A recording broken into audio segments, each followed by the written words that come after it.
Welcome to Forest Quest's virtual forest school. And we thought that at the moment, since we can't get into the wood, we'd do a little bit of forest school stuff in the garden, things you can perhaps do at home. So what we're going to do this week is something around shelters.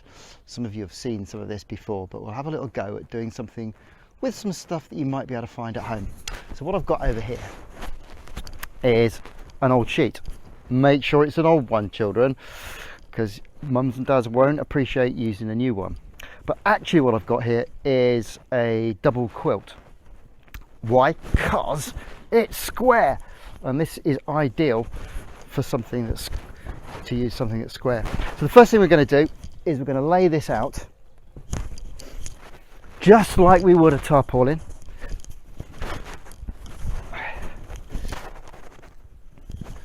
Nice and flat like that. It's good if it's not too windy. And then what we're going to do is we're going to peg it out, which means we're going to put some holes in it, which is why we really don't want a new quilt. So I've got a few pegs as well that I'm going to use.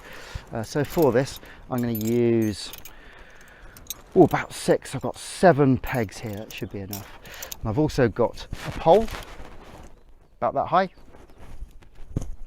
and I've got a couple of bits of string, which are about the same length as the pole. And I've also got a couple of stones, and you'll see why I need those later on. But first of all, we're going to peg out the back of the double quilt. So to do this, take the peg and we're going to push it through the corner. So we can either make a hole or just push it into the mud. I've made a hole because that makes it a bit stronger. One on each corner. And keep that back edge nice and tight. And push those pegs in like that. Okay, so now we're going to come to the front, and what we're going to do here is we're going to take this corner, the same is going to happen on that side, and we're going to take this to about a quarter of the way along the edge, so about there. So we're going to take that corner and going to put it there. Does that make sense? So there's a quarter, take the corner, and I'm going to peg it in there.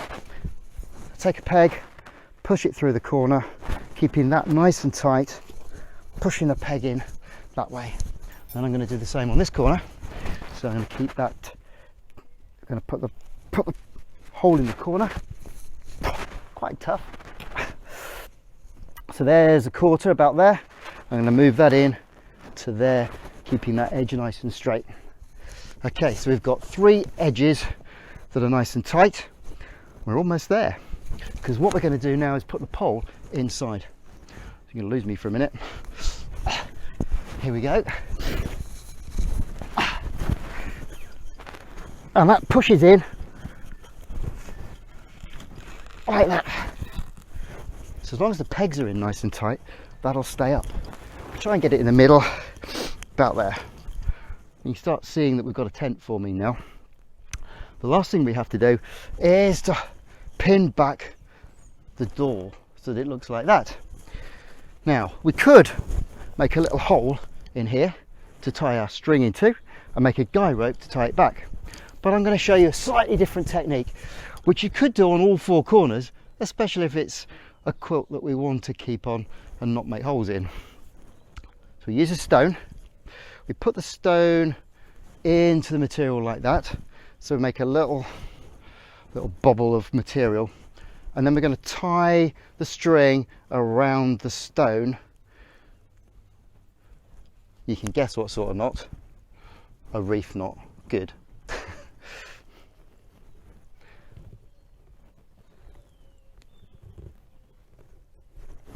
So that's now holding in place quite tightly. The other end we want to loop.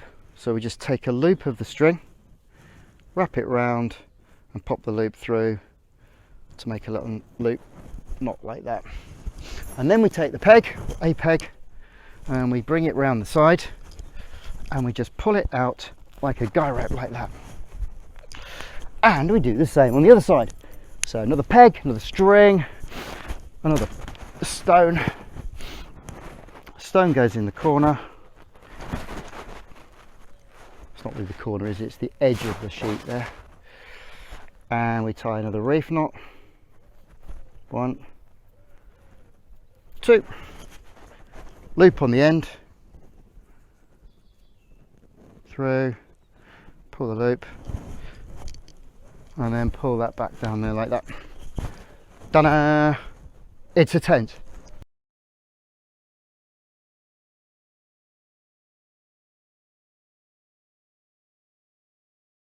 If you've got a tarpaulin, or better still, the perfect thing, which is of course a DD 3x3 metre tarp, which is what we use when we're doing this in the woods.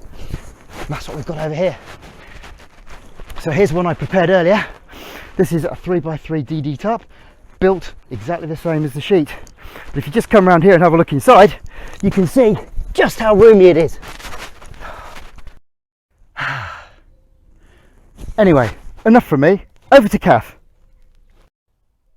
Hello Forest Questers, we're missing you already.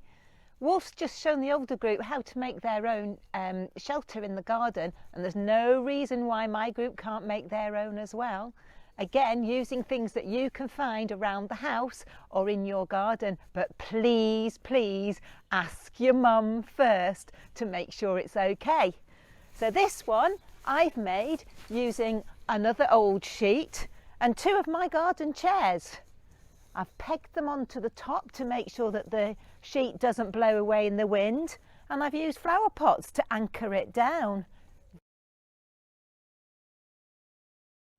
What would you put inside to make it friendly and cosy and just like home? Maybe there are other things in your garden too that you can use, or in your house. I've brought out my clothes airer. I've had to prop it up with a stick, but maybe you've got one that will stand up by itself, and another shelter just made from a sheet thrown over the top. Bit cosy that one, so maybe that one's for Tilly the cat. Might as well make the most of the sunny weather while we can, but if it is raining or cold, maybe you could make one inside using the kitchen chairs or a table. And what we'd like to see is pictures of what you've done, what you've made, what you've used, maybe even you having a picnic outside in your very, very own shelter. See you soon.